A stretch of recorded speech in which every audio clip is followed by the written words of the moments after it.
The MCU posters, let's talk about them. Now, one thing I've noticed about the MCU posters over the years is that the teaser posters, yes, they have teaser posters, tend to be very creative and inventive, whereas the main posters are very middling to outright awful, and their goal is just to appeal to the lowest common denominator in taste. So let's go through and see how they change. Okay, we're going to start off with the first one, which is, of course, Iron Man. This one is beautiful. It's great. And it gave way to this mess. Now, I'm going to say this over and over again. A lot of these look like the cover of a spy novel you'd buy in the airport. Read on the plane, then toss it. The first movie is no exception. That looks like a bad spy novel you'd buy in the airport. It is completely dull and boring. Has none of the drama or interest of the first poster. Okay, so the next one up is going to be the Incredible Hulk, which we start with this. Okay, this isn't bad. I mean, everyone knows who the Hulk is. It's a funny thing to realize that, but when the MCU started, the Hulk was literally the most famous character they had because all the others were the rights were off with other studios. So the Hulk was literally the most famous character. So you really don't have to do much. And so when they made the second poster, it's fine. You know what? In fact, it pays an odd homage to the actual series. Him, Bruce Banner, always living in the shadow of being the Hulk. He's got the bag. He's traveling. They even used the music at one point in the show. So yeah, that's fine. It's not bad. But again, it's true to the Hulk. It's fine. Damning praise, I know. And of course, the next one up is going to be Thor. This first one, that is gorgeous. I love how it's monochromatic, except for the cape, which is like this red, and of course, it gives way to this. Yeah, that's genetically boring. It's not a spy novel, but it's not much better. And before anyone says anything, yes, they make mini posters. They'll make individual character posters, but there's usually one main teaser poster and one main theatrical poster. So those are the two we're going to focus on. And after that, we of course get to Captain America. Look at that. That's awesome. It feels like I feel the weight of freedom on me. And then, of course, the second one, which looks more like, the cover of a World War II novel you'd buy in the airport and read on the flight. It's not bad. It doesn't have the gravitas of the first one, but certainly better than the main posters of Iron Man or Thor. Then we have Iron Man 2. Love that. First, it's great. You get the two armors. You get the clever play on it's the second Iron Man movie, and you have two Iron Men in it. Love it. Absolutely love it. And then, of course, we got this as the main poster. Once again, a spy novel you'd buy in the airport. Oh my God. This is just. These are mostly in chronological order, so forgive me if I get one or two out. Next one up is Thor: The Dark World. It's fine. There's another drama of the first one, even though it looks like more things are happening in it, and it gave way to this. I mean, it's fine. It's very generic fantasy novel you might buy in an airport. Nothing exceptional about it. The teaser, not neither the main poster. They're not bad. They're just not exceptional. Then it's time to assemble.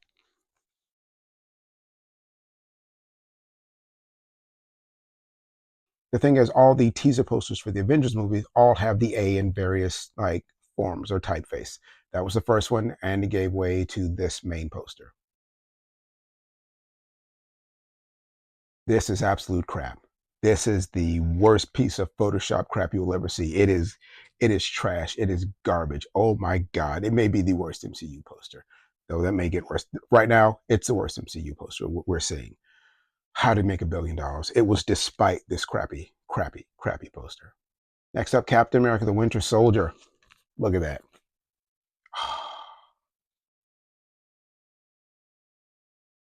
That says, I'm ready to fight all of Washington for freedom. And he is. Captain America is always willing to fight the government for freedom.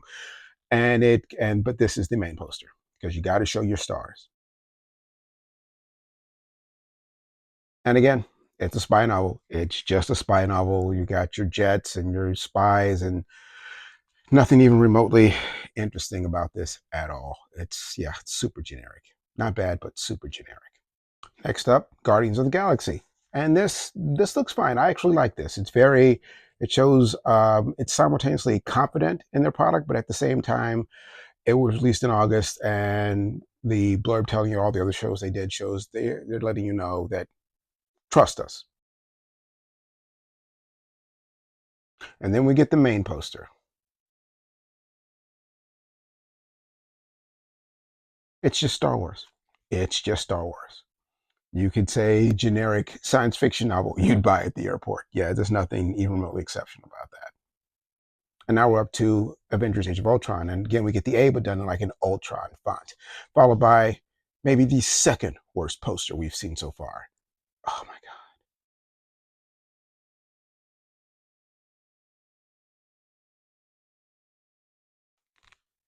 Again, that is so bad. They just, they're not even trying. They're just throwing it out there. We've already got $1 billion. We don't care. Just, oh my God. Like I said, these are kind of in order. I realize we just skipped over Iron Man 3. Now, I love this first poster. I love that the vulnerability in it, as I'm one of the few people who actually loves Iron Man 3 because I love the fact that Tony is suffering from PTSD because he is the one Avenger who is in fact not a warrior, so it makes sense he would be the most affected by it.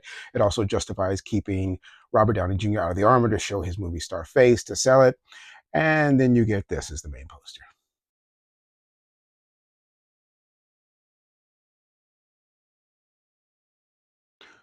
Once again, it's just another spy novel you'd buy at the airport.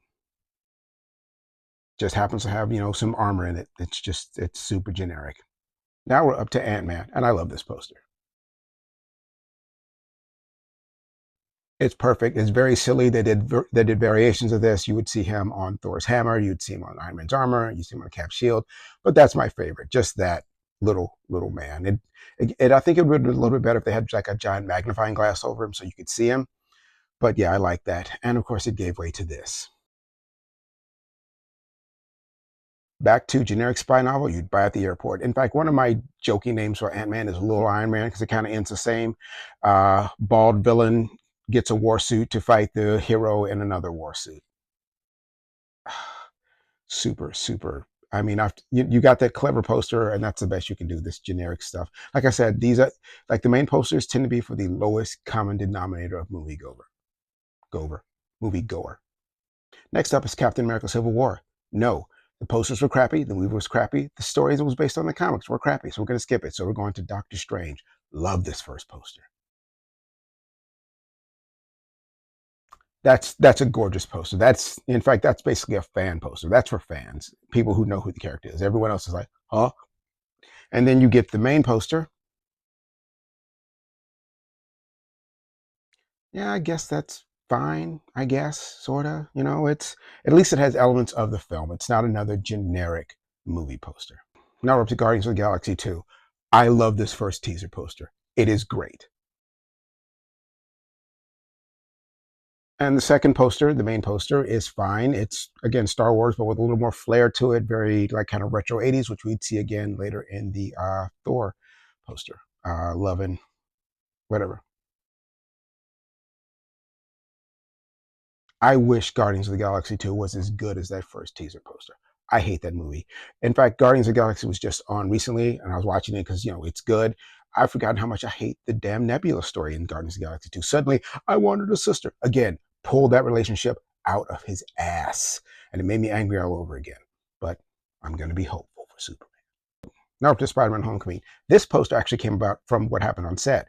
Tom Holland was so tired, he just kind of laid down on the set and took a picture of it and they said, hey, that'll make a great teaser poster. And it is a great teaser poster. So much better than the crap you got for the main poster.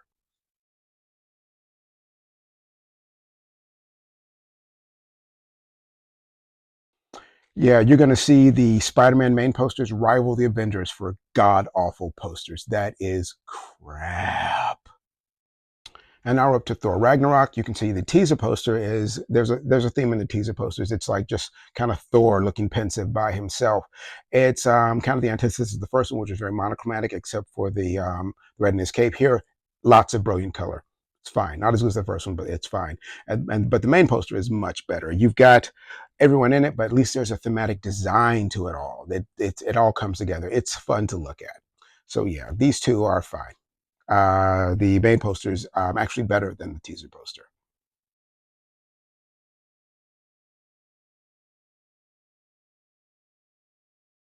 Now we're up to Black Panther. I believe the first teaser poster was the one you see on him on the cliff looking at Wakanda.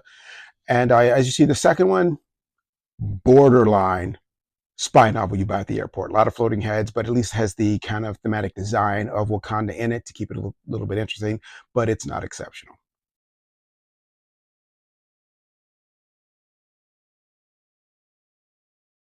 Now we're up to Infinity War. Again, we see the A and the design of whatever film is coming, and we see the main poster for Infinity War, which is that. Lots of floating heads, but still, they give it some kind of a balanced design. You've got Tony in the semi Christ like pose. You got your main money man, Spider Man, there in the center. You got everybody in it. It's fine for what it is. It's fine for what it is. It got some nice color to it. Like I said, at least it's got some design. It doesn't look like a generic spy novel you pick up at the airport.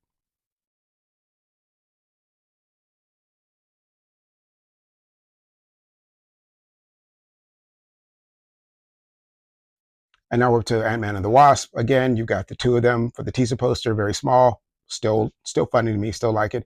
And the main poster slightly avoids the generic spy novel by putting everything on a horizontal slant. That's the only thing that saves it. That and the color. Not bad. Not It's still slightly generic, but not bad.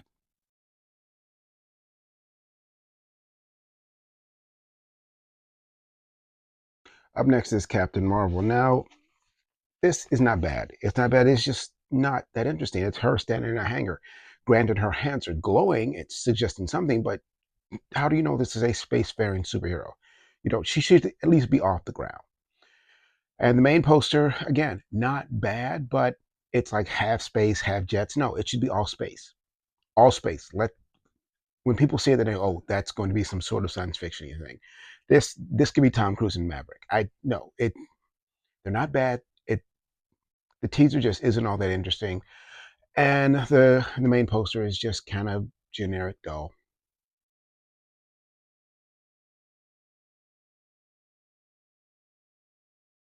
Now we're up to Endgame. The A is the most interesting so far because you see it disintegrating where everyone dead in Infinity War, and then you get again the main poster, a lot of floating heads. Not as interesting as the first one. Uh, like I said, a lot of floating heads. Not bad, not particularly interesting as well. You've got, of course, Tony and Steve up front because after this they're going to be gone, and obviously you can't show all the people who are coming back without revealing that they're coming back. So for what it is, it's fine. For what it is, for what it is, and what the limitations are that are on it, it's fine.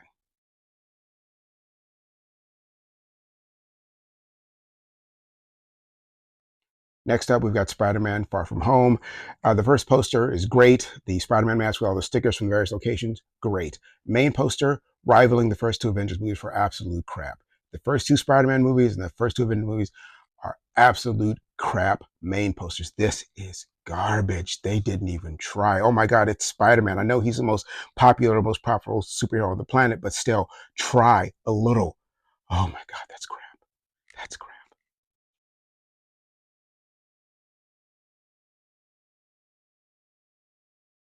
Black Widow teaser posters, fine, her but with the Black Widow symbol and Lex, and then you get the big one. Here's the thing. It's a spy novel, but she's a spy. This is the one time it worked because it's supposed to be this way. She's supposed to look like this. It's supposed to be a spy novel you buy. Hopefully better than one you pick up in the airport. I enjoyed Black Widow. So yeah, this is fine. Teaser's fine. I actually think the main poster is better than the teaser.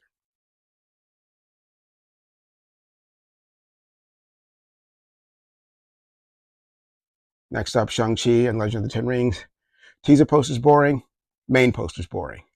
Oh my God, they're taking Shang-Chi and they're making him a wushu character, and this is the best you can do. With all of Chinese culture, this is the best you can do. Oh my God, it's boring. It's not even interesting enough to be bad. It's just dull.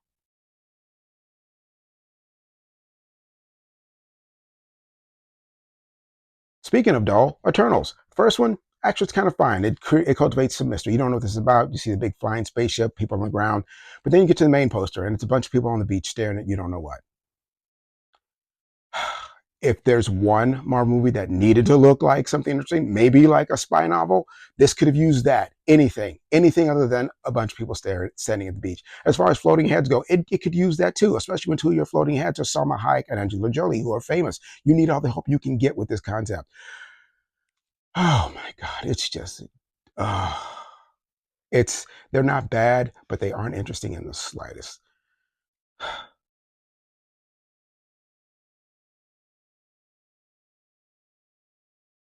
Next up is Spider-Man: No Way Home. Now, the teaser poster you see, you got Doc Ock's arms, you see the Green Goblin in the background, you see the lightning bolts, Electro, and you see the Sandman. It's supposed to be that. It's supposed to be a bunch of Easter eggs for the fans for what was coming. Then you get to the main poster. Once again, and here's where Spider-Man excels in having the worst main posters of the entire MCU.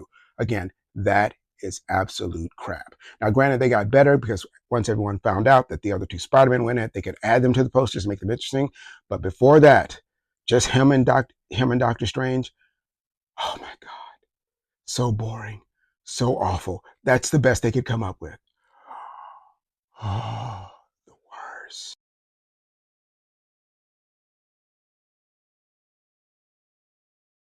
Speaking of Doctor Strange, next up is Doctor Strange and the Multiverse of Madness, or as I call it, Doctor Strange Bitches Be Crazy.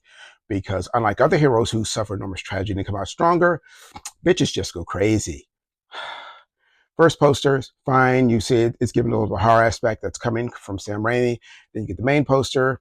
Again, it's not bad. It may be a generic horror movie that you might, a generic horror novel you might pick up at the airport.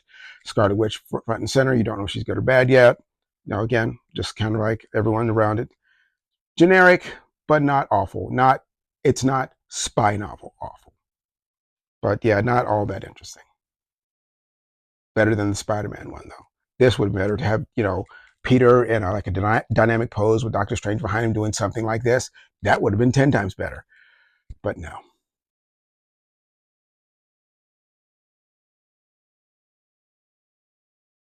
Next up is Thor: Love and Thunder.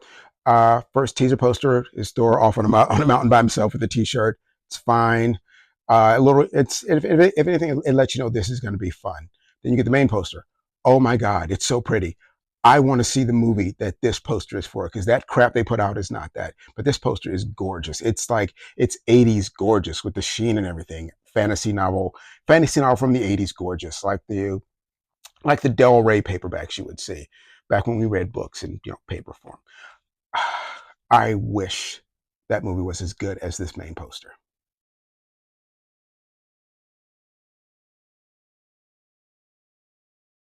Next up is Black Panther: Wakanda Forever. They were in a difficult position because Chadwick Boseman has died, so that teaser poster is just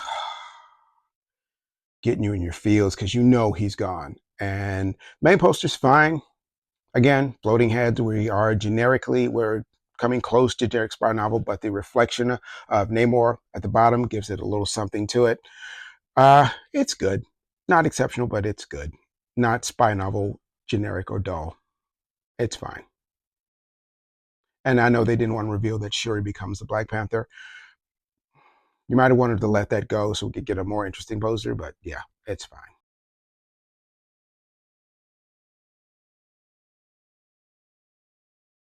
Ant-Man and the Wasp: Quantumania. Now you got this great poster, super great teaser poster with Kang holding Scott on his finger, and then you get this crap main poster, which is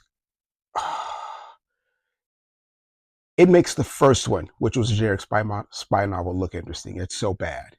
It's so bad. Oh, it's boring. It's almost Spider-Man boring. Oh my God.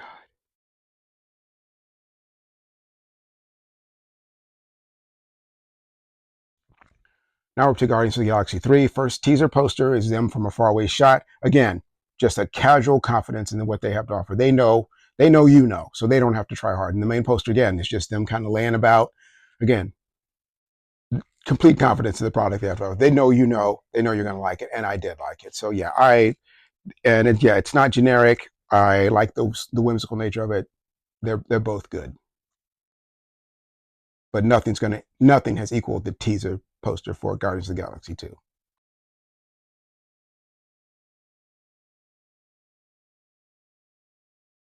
Now we're up to the Marvels. Teaser poster, somewhat interesting. You see, you got the three Marvels. Okay, maybe this will be fun. We get the reunion of Monica and Carol, and they're going to bring in Ms. Marvel. Looks like hopefully it's going to be fun. But we get, as you know, the movie was less than something, and this, it's all right. It's nothing interesting. Again, it's leaning more towards Star Wars. I'll go to my grave saying that the original villain was supposed to be Jude Law, Jan Rog, and that's why it made sense. And I'm sure the structure was set up differently, but forcing all three of them together in the first act was a failure.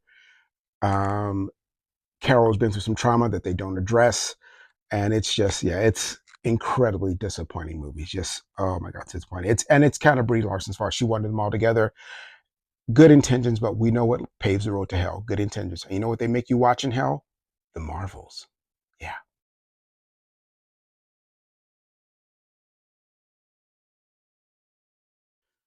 And yeah, that was the last Marvel release. So let's go. What's coming next? Oh, Captain America. Captain America: Brave New World. Now the teaser poster is obviously this with the hand of the Hulk around it. Again, this is just kind of like for fanboys. I didn't see the average person like, wait, what? They don't understand. If the hand had been green, they would have gotten it, but they understand. But then you get the main poster, and guess what? We're back to generic spy novel you'd buy in an airport. Oh my god! Couldn't we give Sam some gravitas? Something showing he has gravitas because he has to take over for Steve. Nope, we get generic spy novel. Why is he the most prominent figure? Why is Giancarlo Esposito almost the most prominent person in this? It's not a bad poster, but it's a bad poster for this movie to promote this movie.